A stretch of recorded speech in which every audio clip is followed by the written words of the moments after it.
Falling economic indicators, more poverty and unemployment, and the fall in the value of Iran's currency, the rial. These are just part of the negative economic record of Mahmoud Ahmadinejad during his 2 terms as president.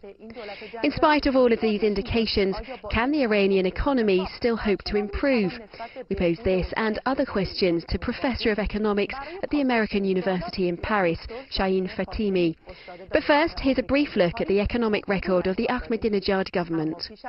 نگاهی گذرا به کارنامه اقتصادی دولت احمدی‌نژاد طی 8 سال گذشته خواهیم داشت. Mahmoud Ahmadinejad came to power in 2003, promising social justice and oil revenue benefits for ordinary Iranians. In the last months of his first term in office, he announced he would enforce targeted subsidies, calling this a surgery of the Iranian economy. The aim was to help lower-income earners and the poor. When Ahmadinejad's presidency began, Iran was enjoying huge profits from oil exports, as the second biggest OPEC member. Cash circulating in the national economy increased 6-fold in a period of 8 years. But with this, the inflation rate also increased. Officially, it reached 40% in the last year Ahmadinejad was in office. But some economists say the real figure was as high as 70%. Unemployment also went up. According to Iran's official statistics, nearly 1/4 of the total workforce are jobless. In the past 8 years, economic production and exports dropped. This included oil, the sale of which fell dramatically under the coordinated pressures of American and European-led sanctions. Before they struck, Iran was exporting 2.2 million barrels per day. In the past few months, however, it's been less than 1/3 of that. What's left for the next government to manage, after Ahmadinejad's 8 years at the helm, is a seriously depleted economy, which shows little sign of turning around anytime soon.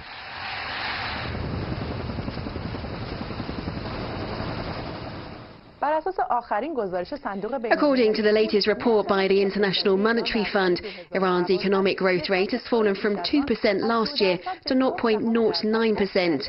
Shahin Fatimi in Paris, looking at Iran's economic indicators over the past 8 years, what's your assessment of the country's economy during Ahmadinejad's 2 terms? In my view, the trend has been very negative. The international atmosphere and the internal situation have minimized or totally eliminated all the factors needed for continuous economic growth. Regarding the fact that Ahmadinejad did have more than $700 billion of oil income at his disposal, his presidency is one of the worst periods in Iran's history since the 1980-88 war against Iraq and since the revolution. The sanctions led to a rise in inflation, and Iran's currency, the rial, was also targeted. Last year, its value halved against the world's hard currencies. What future do you foresee for the rial? There is an inverse relationship between a currency's value and inflation. As inflation goes up, the currency's value falls, and it becomes dependent upon international factors. When the economy of a country like Iran is solely dependent on the oil trade, which is currently under sanctions, we should expect to see the value of the national currency go even lower within the coming year.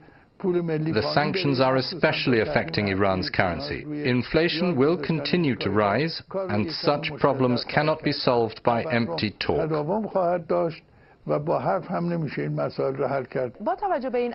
Economic experts look at the past 8 years as a time of poverty and unemployment. How far do you think Iranian society can cope with the economic pressure?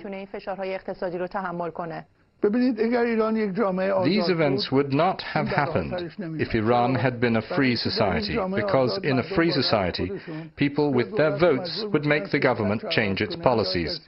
And if that did not happen, they would change the government.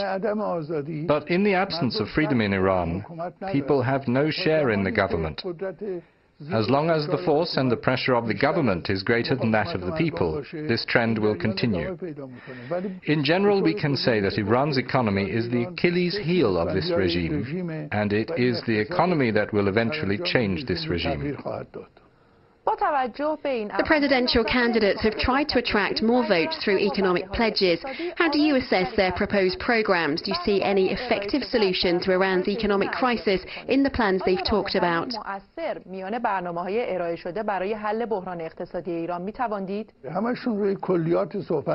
All of them are speaking in general terms. The Iranian economy is currently being determined by international context more than anything else.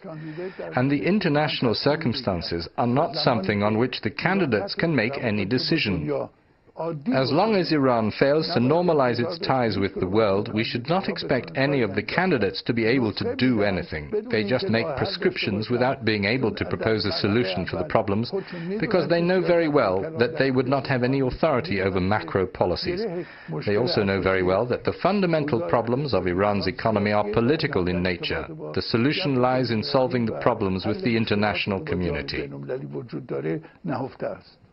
دکتر شاهین فاطمی، استاد دانشگاه آمریکایی پاریس، از اینکه دعوت یورونیوز رو پذیرفتید سپاسگزارم.